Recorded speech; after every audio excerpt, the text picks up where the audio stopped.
Hello, everyone, and welcome back to the Mad Science Lab on the Fantasy Football Universe. I am Aaron St. Dennis. Find me everywhere at FF Mad Scientist. Joined today by Louie Gee at FF_Louie Gee. Easy enough to remember. He is here to talk New York Jets. How's it going, Louie? It's going good. How are we doing, Aaron? Long day. I'm in the middle of a marathon. Currently in the middle of a heated billing debate with my child's daycare. So it's a great day. It's a great day. I'm sure talking Aaron Rodgers is going to perk my mood right back up. I can't stand Aaron Rodgers. So I know you don't, and I feel like that's probably a pretty common. You either love or hate Aaron, right? And I think that's going to start getting. I think that number is getting pretty higher, close to the hate percentages. All right. Before we get into it, you want to take a second to tell everyone where they can find you? Yeah, Twitter at FF Louie Gee. FF_Louie Gee, obviously. And then I do a podcast with Ellie Brady, Ryan Mura, called Analytics Are For the Nerds. We do it's a half comedy, half real fantasy talk type of conversation. We bring in all the biggest analysts across the country, and we try to let them have some fun and get out of their data stats sometimes. So that's where you can check us out and catch me every Wednesday night, 9 p.m. You will not see me getting out of my data anytime soon. I can tell you that. So let's look at some of that data. We'll start with the QBs. Last year, Aaron Rodgers missed the entire season, except for about 3 plays. Currently going as QB 20, backed up by Tyrod Taylor and Jordan Travis, the rookie out of Florida State. What are your thoughts here? Aaron Rodgers got anything left? I mean, listen, the last time he was healthy, he was declining, and it was pretty clear. If anybody in the sports world can fake what an injury or surgery really was, or get the story out there the way he wants it, it's Aaron Rodgers. Do we really know? Will we ever really know if he had a torn left Achilles tendon or went through the whole thing? Everybody could be a little bit skeptical. I will say the little bit of videos that are out there of his movement right now, he looks like he's definitely still struggling. At his age, is it going to work? I want to bet on him at quarterback 20 as he's going, in underdog and in other places. I do just want to believe that if he even is a shell of himself and healthy for the whole year, he's going to beat that. So there's a lot of intrigue with him, but I think this offense is set up for success with a mediocre quarterback. So even if he is a mediocre quarterback, Aaron Rodgers could be maybe not the best fantasy quarterback, but he's definitely going to be good for them, I think, as far as getting more wins this year. Yeah, I've said that with some of the other quarterbacks in his range on the previous team previews. He's part of the reason that group of quarterbacks, Geno, Baker, Stafford, Cousins, they're part of the reason why I'm so comfortable punting QB2 and Superflex. I don't mind. I get to that range QB 20 and I'll just draft whoever. Like, I'm not targeting any of them. Baker, Geno, Rodgers, Cousins, whoever the hell it is. Not even Deshaun Watson goes in that range. Not really targeting any of them. I'll just take whoever the cheapest is. He's going QB 20. You can find this on our team pages over at fantasyfootballuniverse.com. The team depth charts are powered by Fantasy Pros. I see him as kind of where he's going. He's a mid to low end QB2. He's, for the right price, I'll start him as my QB2 instead of, using a second round pick on someone like Justin Herbert, who's probably going to outscore him, but who knows by how much. Move on. Oh, sorry. To the point of where you were talking about of where you're going to take in that area, there's so many elite wide receivers that are falling with quarterbacks in that area that if you're looking for stacks, you have the Garrett Wilsons, the Olave. Now I'm going to forget a couple here. Drake London with Cousins. More so I'm drafting towards who am I be able to attack in the beginning of the draft. And then I'm kind of looking for stacks. So all of those guys kind of have their value right where they are. And because it's such an even tier, I'm more concerned about diversifying than really attacking one of these guys. We'll move on to the running back room where the Jets like to to draft talented rookies and then kill them, because they already had Breece Hall, who finished as RB8, going as RB2. Then they added Braylon Allen, the rookie out of Wisconsin. They have Izzy Abanaconda out of Pittsburgh, who did not much last year. They have Isaiah Davis, another rookie out of South Dakota State, and Nick Bodden out of San Diego State.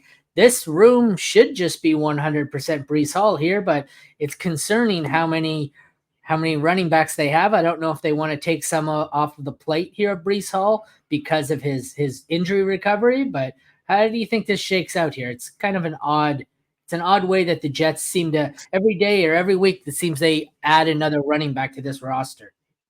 I'm not overly concerned. I've been flipping back and forth between Breece Hall and Bijan Robinson as my clear-cut 1-1 in most formats, even over McCaffrey and over that next group of wide receivers.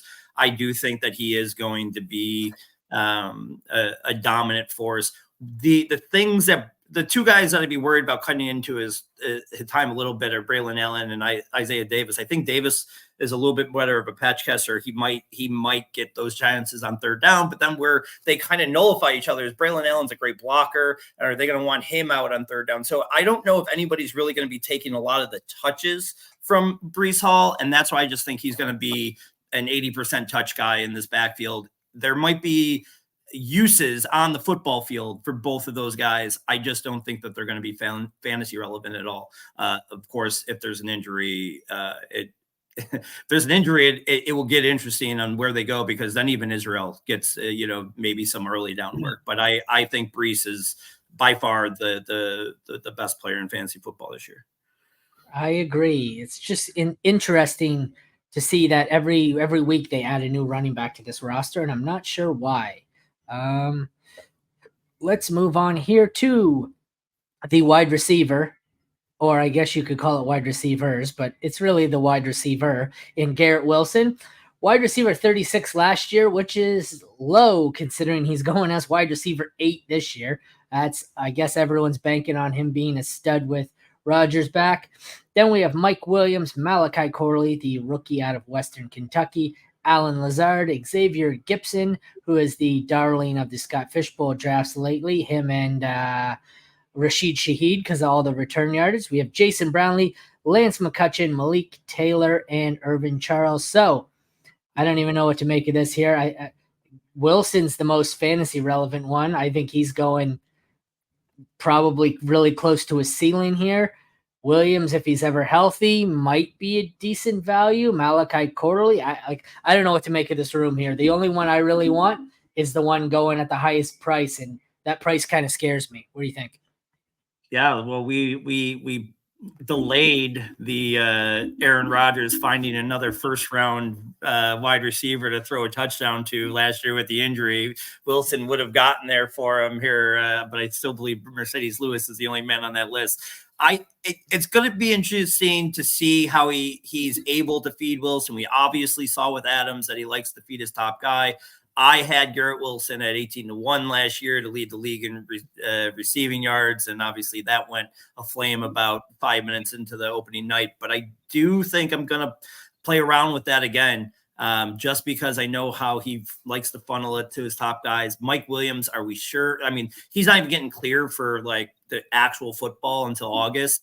That scares me. And again, I hate that injuries are so weird and sporadic. I don't like when people rely on he's injury prone, but with Mike Williams, I don't know if it's prone. I think it's he's there all the time. So I'm not really buying into him, although I could see his touch. He's going to be very touchdown dependent, Mike Williams. And then Corley really is the only other one that has any kind of real value to me. But I mean, the guy had a better target share than Marvin Harrison in college. He was one of the best separation rates in college. He played 95% of his slot or snaps in the slot, like where he's going to just fit in right here. The only thing that will hurt him is if Rodgers wants to move Wilson into the slot, like he did with Adams a lot, just because he likes to use it. But man, if Corley finds a way to just slide into that role, to me, he could be wide receiver 3 or 4 out of the rookies. I think he's way, way undervalued right now in a year that you have to do this as you're going to expect Rodgers to stay healthy, right? So in a year that Rodgers is healthy, there's no way he's wide receiver. Where is he right now? 80? Like that's not where I think he should be. So I like Corley a lot as an underrated person here, but I think Garrett Wilson could. It's just to my point with Breece Hall is, are we really going to, if I want to be that strong on Hall, are we really going to think an offense is going to produce a top running back and then a top 5 wide receiver? Maybe I have to lay off a little bit on Wilson, but I'm still excited for what that can mean with Rodgers. Yeah, see, for me, I agree. I have a lot more shares of Malachi Corley than I do of Mike Williams. I think I'd rather Corley over Williams, but at the discount, I'm all in on Corley here. 100%. Garrett Wilson just scares me. I don't like that price tag, but he seems to go in that range. Excuse me, I had the hiccups today. After the top 6 or so receivers go, he's in that next group with Olave and AJ Brown and whoever else it is. So I'm sure I'll have some shares. I guess we'll wrap up the roster here with tight end. They have Ty Conklin, tight end 22 last year, 20 this year in ADP. Jeremy Ruckert, Zach Kuntz, and Kenny Yeboah. Thoughts here? I guess I don't mind Conklin as a late sleeper, but aside from that, I'm loving the Rodgers, Corley, Conklin stacks. I mean, Conklin and Corley are basically free in most drafts. And to your point earlier, when you punt either quarterback 2 in super flex, or just if you're doing best ball and you just want a 2 or 3 guy in the back with quarterbacks and Rodgers is cheap, I think that there's going to be a lot of value in that. He's always been good to his tight ends. Last year, Conklin without him still 22nd. It wasn't like he had a bad year. Everybody was saying that they were going to be the Brock Bowers team. They weren't, and but they'll add the Conklin. They didn't. They obviously feel strong enough with him. He's only 28. Like, I don't know. I think Conklin's going to definitely be used over his ADP. But again, I'm sitting here like making the Jets offense good. And I don't in a vacuum, I don't like that I'm this confident, but I think the top guys are going to eat. So maybe there's not so much depth in this team in fantasy, or not a lot of different options, but I do think there's going to be 2 or 3 guys that are going to be above their ADP. All right. So since we're talking about that ADP, at their ADP, give or take a bit, who is someone on this roster you're targeting, and who is someone you are avoiding? Yeah, we mentioned them both, but I will say that I'll go Corley over Conklin here as far as my target. I just think he could be easily in his way to 100 targets and possibly more. And if he's that one that gets into that comfort zone in the slot with Rodgers before they think about any kind of change or switch, or putting Wilson in there more, I think he could have a monster year.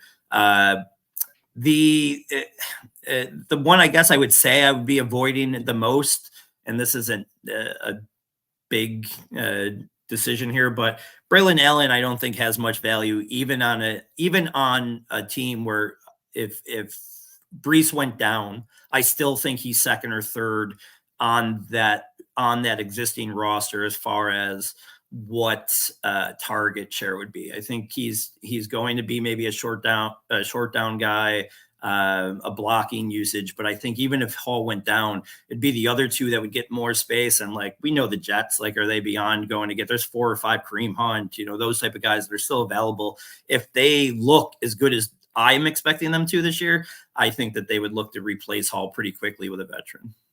All right, let's close it out with predicting the schedule here. I'll tell you the game, you say win or loss. Starting week 1 at San Fran. Loss. Okay. Loss, yeah. Week 2 at Tennessee.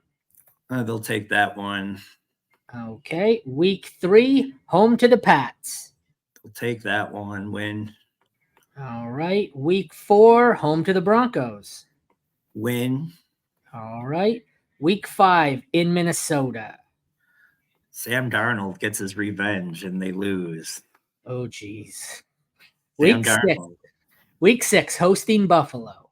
Man, I'm a Bills fan. I'm going to give them that win, though. I think that I think the Bills are a little bit down. Jets are a little bit up. They're going to win one of those two games. I'll give them the home game. Week 7 at Pittsburgh. I'll give them that win. Week 8 at New England. That's a W. Week 9, home against the Texans. That's a loss. All right. Week 10 at Arizona. That's a loss. All right. Week 11, home to the Colts. I personally need Anthony Richardson to still be healthy by then, so I'm going to say that he is, and they were going to lose that game. All right. Then they are 6-5 going into the bye week 12. Week 13, home to the Seahawks. That's a W. All right. Week 14 at Miami. We'll give them a loss there. All right. Week 15 at Jacksonville.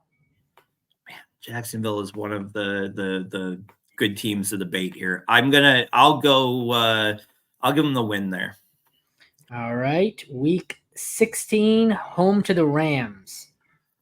I will give them that win as well. Okay. Week 17 at Buffalo. Loss. All right. And the final game of the season, week 18, home to the Dolphins. I don't know where I'm at, but it would be very Jets to have them lose that game and miss the playoffs. So I will say lose there in the week 18. But All right. You have them finishing 9-8. Okay. So, according to the other analysts, that is probably the second worst record in football, considering every other team has 12 wins, I guess. So, thank you for joining me, Louie. Before we get out of here, you want to take another shot here to plug yourself quickly? Yeah, just find me on Twitter at @FF_Louie Gee. And our podcast, Analytics Are for the Nerds, on Twitter, YouTube, and wherever you get your podcasts.